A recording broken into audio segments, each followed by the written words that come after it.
All right, welcome to JCCR Adventures. We're going to be spending some money. We just finished buying a few vehicles, and now we're going to be buying the Mercedes AMG because the goal is we're going to be testing out all the GT3 cars, driving pretty much all the GT3 cars, because we really want to get a real feel for what is the best GT3 car so far. We have raced. We'll do some more races with the McLaren, suspecting that might be one of the easiest vehicles to handle.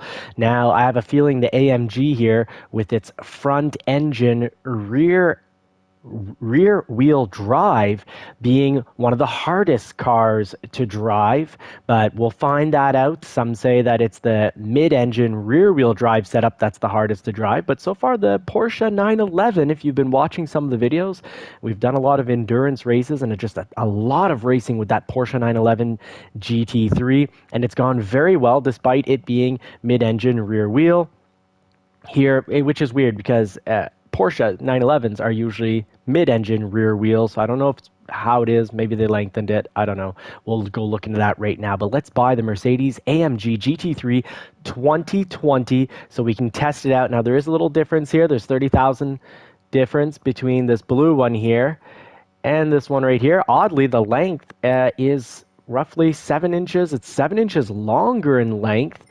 But you see the weight, 2,921 down to 2,833. Well, lighter is usually better. Same power specs. I'll spend the extra 30. Let's see if I can, nope, stuck with that color. Got the balance for it. Can't change the color. Let's give us a little dynamic scenes here. Encourages us a little selling tactic, sales tactic here. Now, we have practiced with this vehicle before, and I found it about as hard to drive as the Shelby GT350. So, high risk, very difficult to drive. High reward is what we have experienced in the past with the Mercedes AMG GT3.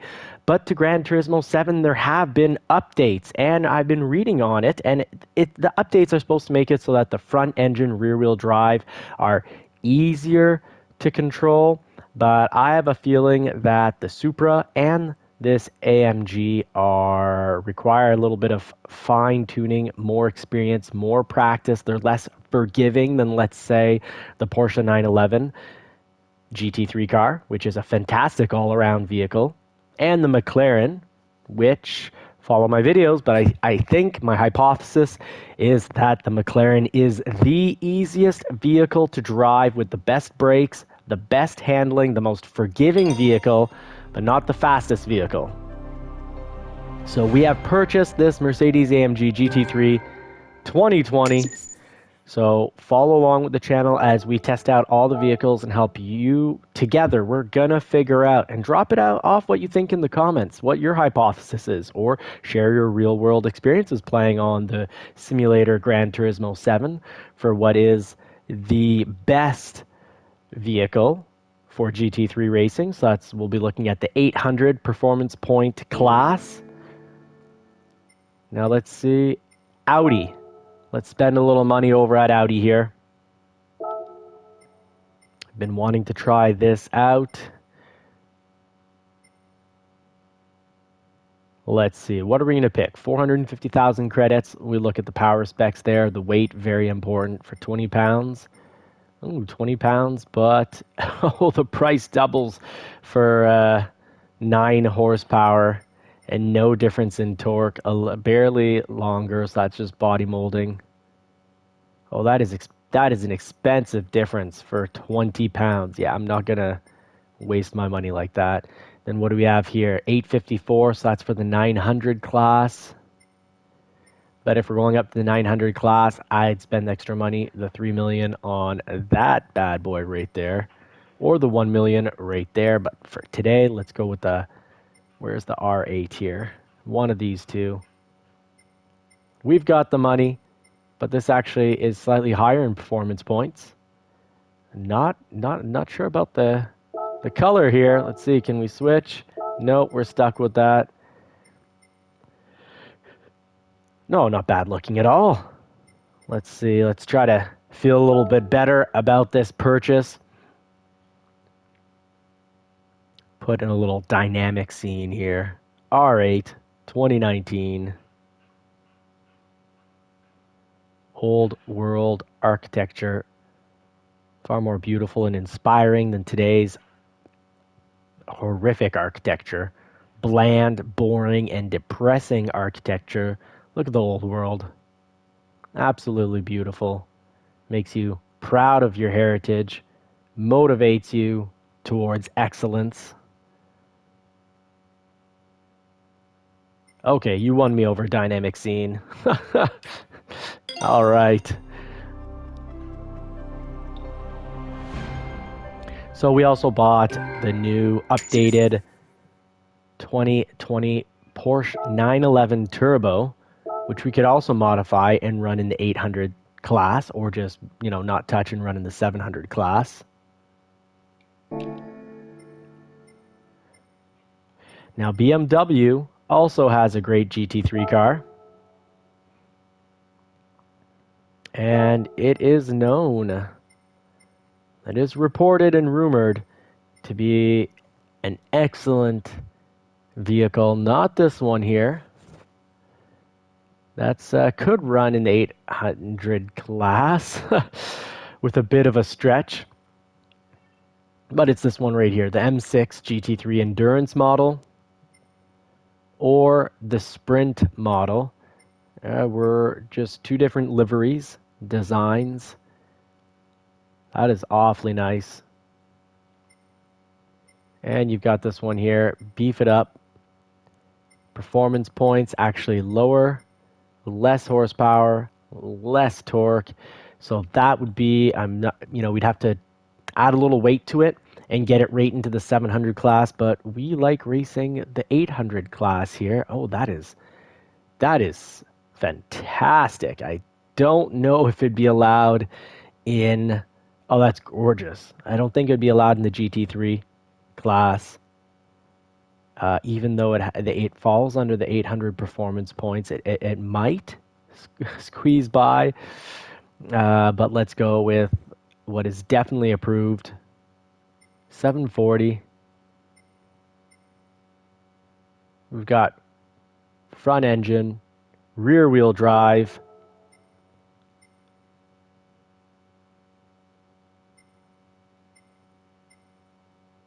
What's the difference here? I'll go with this one right here.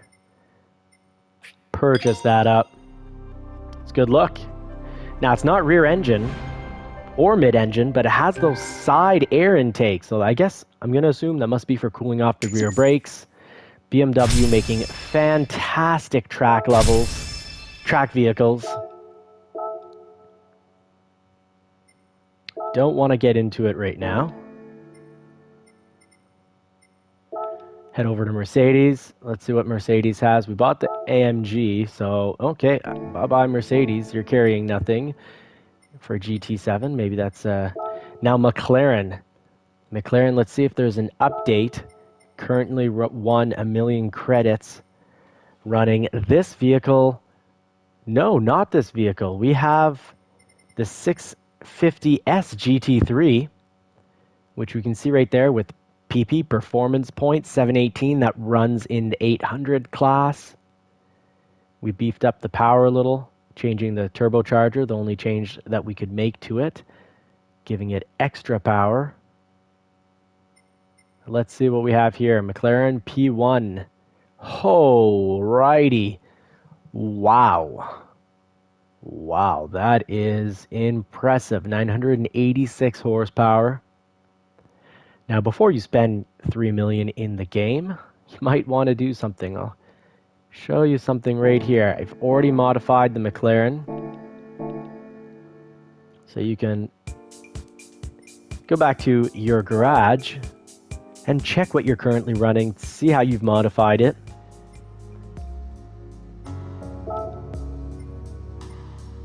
So looking for the McLaren here, 788 horsepower, 2,734 pounds, 589 pound-feet of... Alrighty then. Okay, I hear you. That's very nice. All right, now that we can go back to Brand Central, head back to Europe.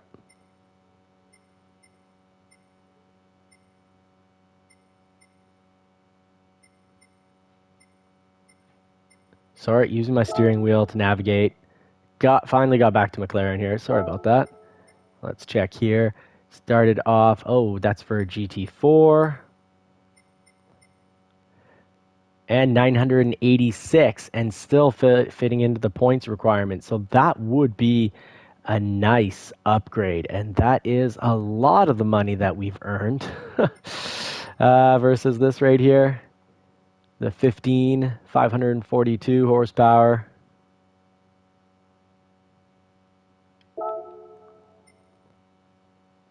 Oh, that's a nice livery right there.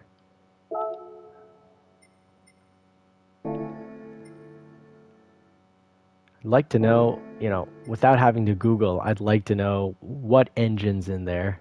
607 pound-feet of torque, 412, 542.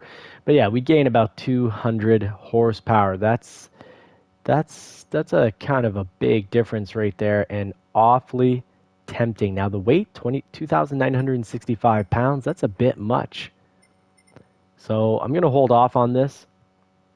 We already have a plenty powerful car for the 800 series. And the goal is to test out all or mostly all of the GT3 cars.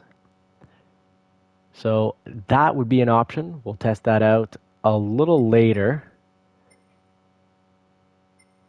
Big difference in price for 9 horsepower. Ooh, but a lot lighter, 2,425 pounds.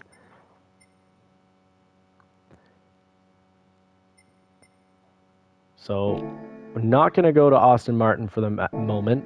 Let's see what Jaguar would have had to, what Jaguar has to offer in Gran Turismo 7. You got your GT3 car right there. Supercharged. Weight is good. Power is good. Front, rear. Let's test out Ferrari. Let's see what Ferrari has. We did buy the Lamborghini. Go and show you that right there. We will be testing it out. So you've got the 458 Italia. We have that car right now, and unless the update has made it a lot easier to drive, or maybe it's how I've modified it, but I let go of the brake, and it loses control. Now, there's things that we can do in the limited slip differential that can help that out, but so far it has not been easy. That it's supposed to be, it's the editor's pick according to one gamer website saying that this is a really easy vehicle to drive. Has not been the case for us. Now, do we have this one right here, and did we over upgrade it? I believe so. So we'll buy this right here after we make sure we don't already own it. But just to show you Lamborghini, looking forward to testing this out, seeing if it's drivable, because we spent $450,000. We're going to try out that vehicle right there on the track for the GT3 races, because that has a lot of potential. Mid-engine, which we like a lot, a little more rewarding in the handling, but a little harder to learn according to many game editorials. So stick with us. We're going to test out these vehicles. Thank you so much. Like, subscribe, turn the bell notifications on to not miss out, because we're going to be teaching you everything that you need to know to get past that, beginner driver stage and get to becoming a really good beginner and intermediate driver, which is what we're working on, slowly trying to increase our skill. Well, I say slowly, but as quickly as possible, increase our skill to be a better driver.